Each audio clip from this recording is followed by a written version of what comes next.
Chapter 26, Fluid Electrolyte and Acid-Base Balance. Table of contents. And we are starting from body water content. On average, our body is 70% made of water. Why on average? Because infants and little kids have much more water. In infants, it would be about 75% or even more. In adult males, it will be about 60% of water. Adult females, even less than that, 50%, because of higher fat content and less skeletal muscle mass. And after age of 50, 60 and older, water content declines to 45% and even lower. Organs that have the highest proportions of water, about 80%, that would be brain and kidneys. Composition of body fluids. So water is universal solvent. It means that other substances can be dissolved in water, and they are called solutes. For example, when you mixing sugar into your coffee, then sugar would be solute.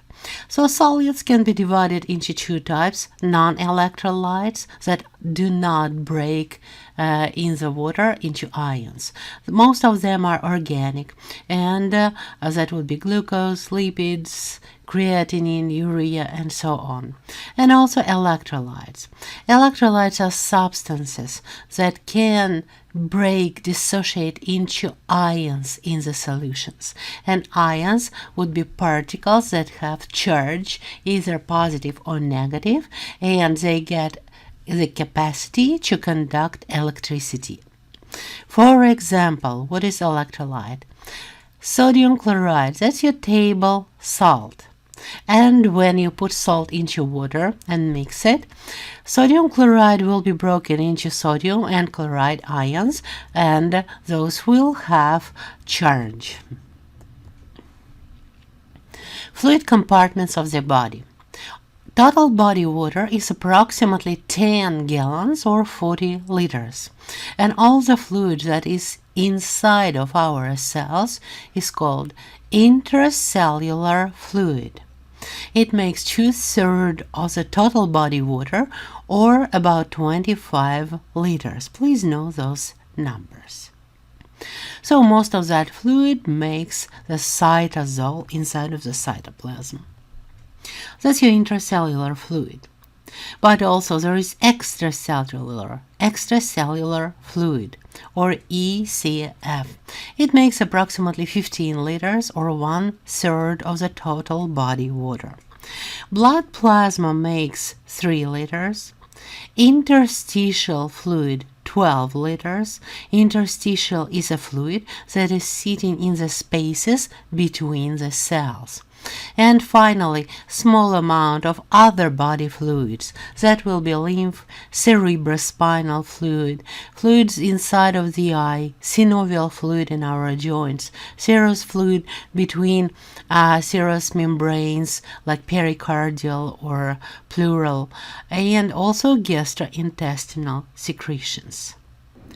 Each fluid compartment has a distinctive pattern of electrolytes. What does that mean?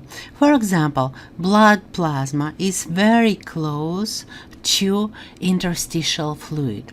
They both have high concentration of sodium, chloride, and bicarbonate. Blood plasma also have high concentration of protein, but interstitial fluid does not. If you compare those two with intracellular fluid, in the intracellular fluid there will be high amount of potassium, phosphate, magnesium, and also protein. Now, fluid can move between compartments, and that movement is provided and regulated by osmotic and hydrostatic pressures. Let's remember what it is. We went through that when we did the cardiovascular system. So, blood pressure inside of the blood vessels tries to push the fluid out of it. out of the blood vessel, out of the capillaries. That would be your hydrostatic pressure. Osmotic pressure is a movement of water. Water is moving from the area of high concentration of water to the area of low concentration of water. Why the concentration of water will be lower inside of the blood vessels? Because there are so many proteins there. Less water, more proteins. Here is an example of fluid movement between compartments.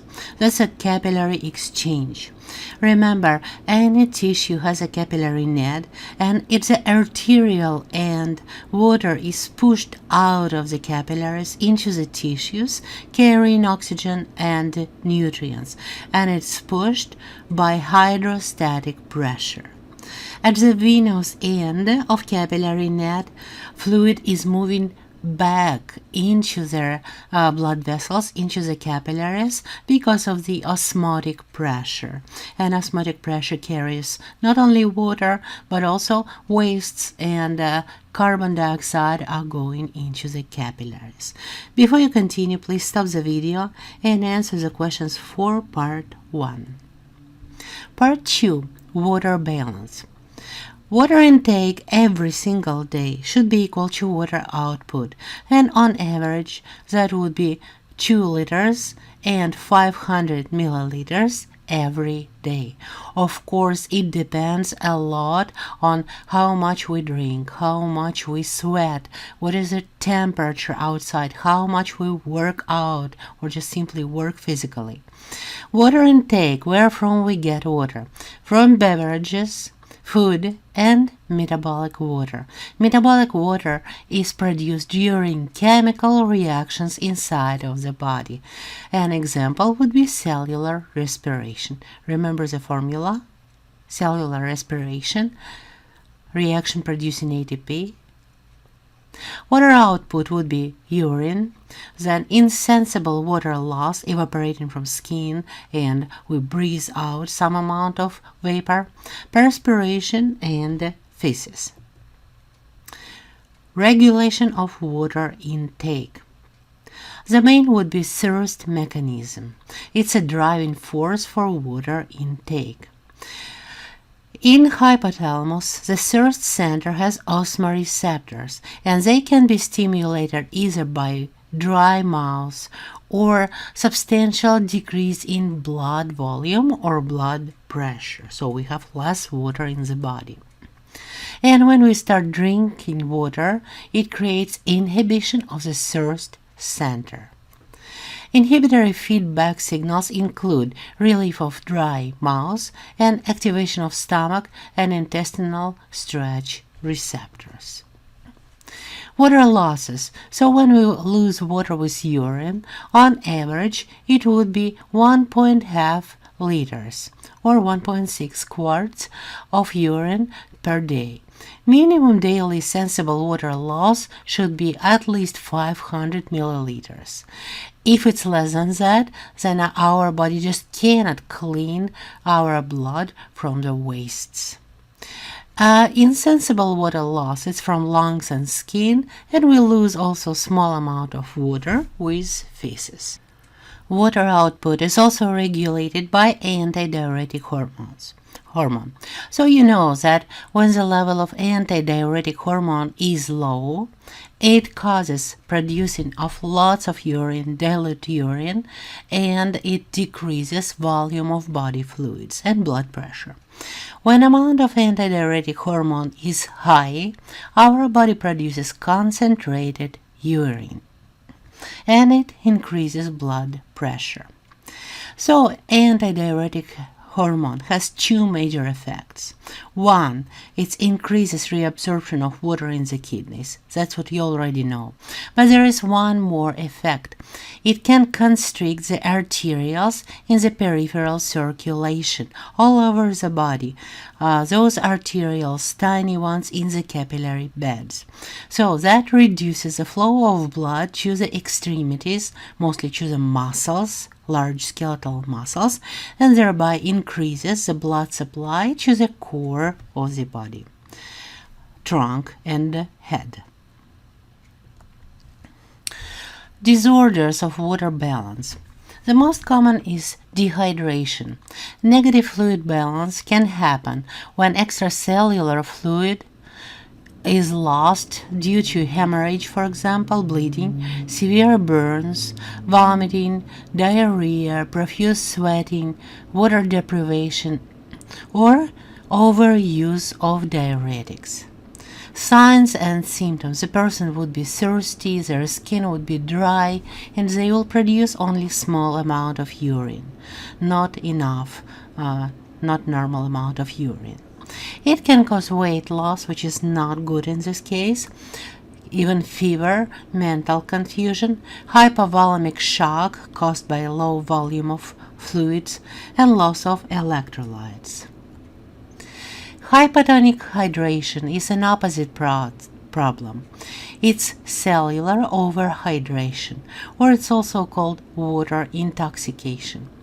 It can be caused by kidney problems, renal insufficiency, or sometimes when a person consumes too much water too fast. So the question, can drinking water kill you? Yes, it can if you drink too much too fast. In this case, extracellular fluid will be diluted. It causes swelling of cells all over the body, including brain cells. So when brain cells are swollen, it can cause death. Can you explain why brain is so sensitive, not other organs? Well, because brain is enclosed in the cranial cavity, and when it's swollen, it has nowhere to go. So cells get swollen, there is no space for them to spread, to extend, and that can cause death of the brain cells. A typical accumulation of interstitial fluid causes tissue swelling, edema, and it can be caused due to anything that increases flow of fluid out of the blood into the tissues or hinders its return from the tissues into the blood. So it can be increased blood pressure pushes water out of the blood vessels. Increased capillary permeability, it happens when inflammation is going on in the tissues and the tissues swell. It can be caused by incompetent venous valves, localized blood vessel blockage.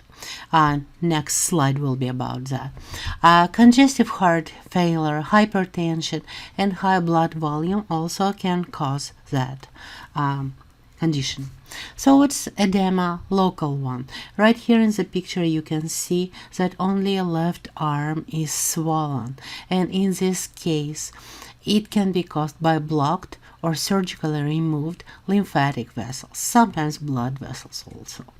So, for example, this woman had a surgery, mastectomy, removing breast cancer, and also lymphatic vessels and lymphatic nodes in the axillary area were removed. And that causes accumulation of interstitial fluid, increases colloid osmotic pressure, and it results in severely impaired circulation in the left arm. Before you continue, please answer the questions for Chapter 26, Part 2.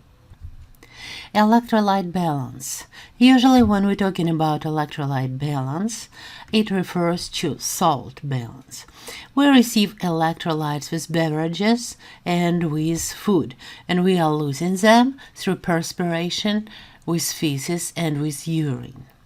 Electrolytes in general are responsible for controlling fluid movements from one compartment to another. For example, from the cell to the interstitial intracellular fluid and back.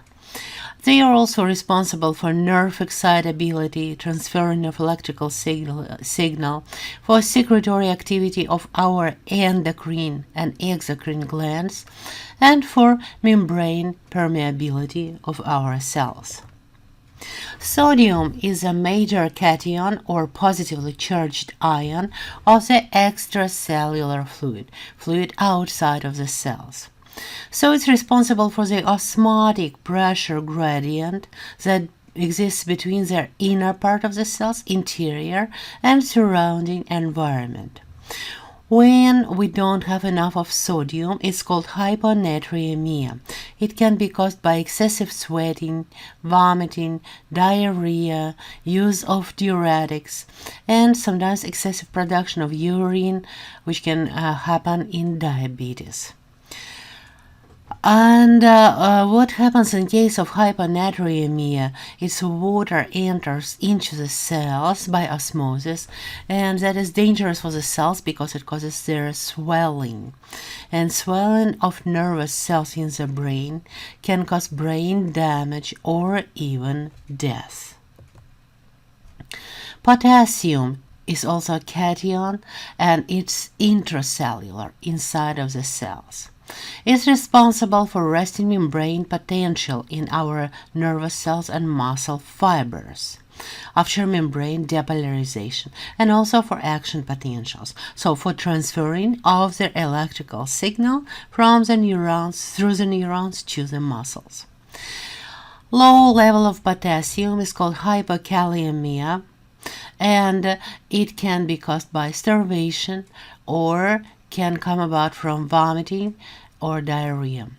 Hyperkalemia, or high level of potassium, can result from increased dietary intake of potassium. It can be dangerous because it can interfere with skeletal muscle functions, nervous system functions, heart function, and even can cause mental confusion and weakened respiratory muscles, causing difficulties with breathing.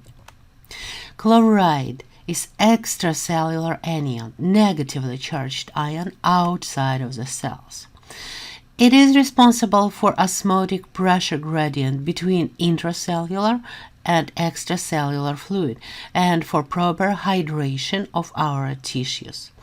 Low level of chloride or hypochloremia can happen because of kidney problems, defective renal tubular reabsorption, also can be caused by vomiting, diarrhea, and metabolic acidosis. We'll talk about it. High level of chloride or hyperchloremia can happen because of dehydration, or when somebody takes too much of dietary salt or swallows seawater. Also, it can be a result of aspirin intoxication and some diseases like congestive heart failure and lung diseases like cystic fibrosis. Calcium in extracellular fluid is responsible for many things: neuromuscular excitability. Muscles, actin and myosin, cannot contract without calcium. Also, it takes part in blood clotting.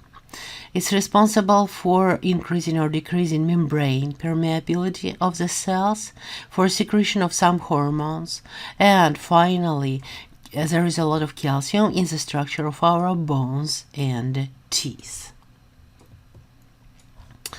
High level of calcium is called hypercalcemia, and it inhibits neurons and muscle cells and can cause heart arrhythmias. Hypocalcemia increases excitability and can cause muscle tetany, constant painful muscle contractions. That would be when the level of calcium is low. And the balance of calcium is controlled by parathyroid hormone. It increases calcium level when it's low, and also by calcitonin, which decreases high calcium levels. Now, please remember what cells parathyroid hormone and calcitonin are working with. Those cells are inside of our bones, and they are either stimulated or inhibited to change the calcium blood level. Before you continue, please answer the questions for Part 3, Chapter 26. Acid-base balance. It's a balance between the concentrations of acids and bases in the blood, and it's measured using the pH scale. Remember what is normal pH of blood: between 735 and 745. Arterial blood has pH close to 7.4, while venous blood and interstitial fluid 7.35. Intracellular fluid has pH 7. So, when arterial blood pH is higher than 7.45, it's called alkalosis. When it's lower than 7.35, it's called acidosis. Both are not good for our body. We have special mechanisms called buffering systems that maintain acid-base balance. And we do it through two organ systems. Respiratory system and urinary systems are the main ones maintaining acid-base balance. We also have chemical buffers. Chemical buffers prevent pH changes.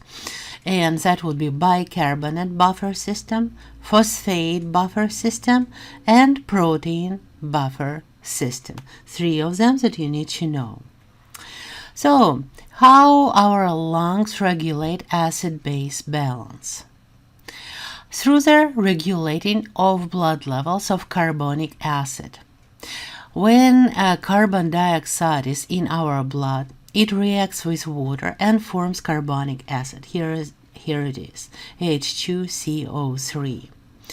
So when our rate or depth of respiration is decreased, like when you hold your breath, the CO2 level in the blood increases, there will be too much of the carbonic acid and blood pH lowers. What that is called acidosis. In answer to that, our brain increases respiration rate. We start breathing more often. Blood level of carbon dioxide and carbonic acid goes down, and pH returns up to normal. In the other case, when a rate of respiration or depth is increased, like during panic attack, for example, then we exhale more of carbon dioxide, and it causes increased blood pH. That is called alkalosis. In answer to that, our brain decreases our respiration rate, and that causes increased level of carbon dioxide and carbonic acid in the blood, which lowers blood pH.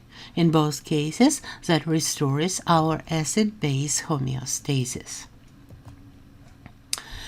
Okay, what happens when body cannot regulate those homeostatic imbalances? For example, in case of hypercapnia or abnormally elevated blood levels of carbon dioxide, that can be caused by diseases like pneumonia and congestive heart failure. Also, it can be caused by reduced breathing, hyperventilation, and it can be caused by drugs like morphine, barbiturates, ethanol. All of those can cause hypercapnia. Hypocapnia, or very low levels of carbon dioxide, can be caused by hyperventilation.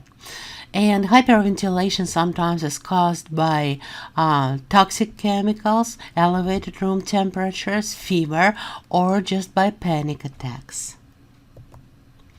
Our kidneys can regulate acid-base balance through bicarbonate ions, HCO3. And low level of blood bicarbonate can be happening because of using certain diuretics. They just washed out of the body, diarrhea, people who have Addison disease, and also in people who have certain renal damage, for example, chronic nephritis. Now let's talk about disorders of acid-base balance. When a person has blood pH lower than 7.35, they are called to be in acidosis. And when blood pH goes as low as 7, it can be fatal because it causes depression of the central nervous system, which causes coma and finally death.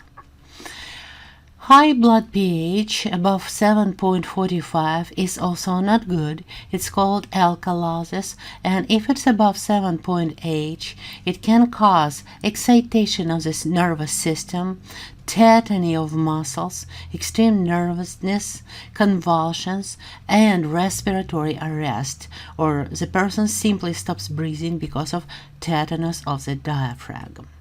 Both acidosis and alkalosis can be caused either by metabolic or respiratory disorders.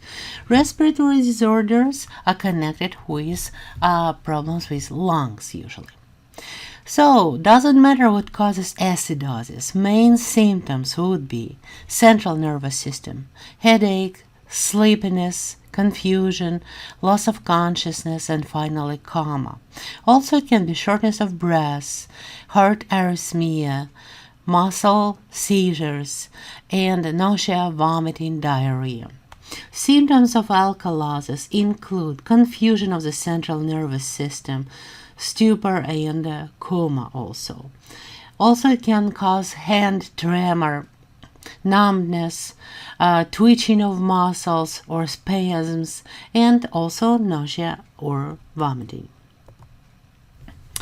So when acidosis or alkalosis are caused by wrong level of carbon dioxide, it's called respiratory acidosis or respiratory alkalosis.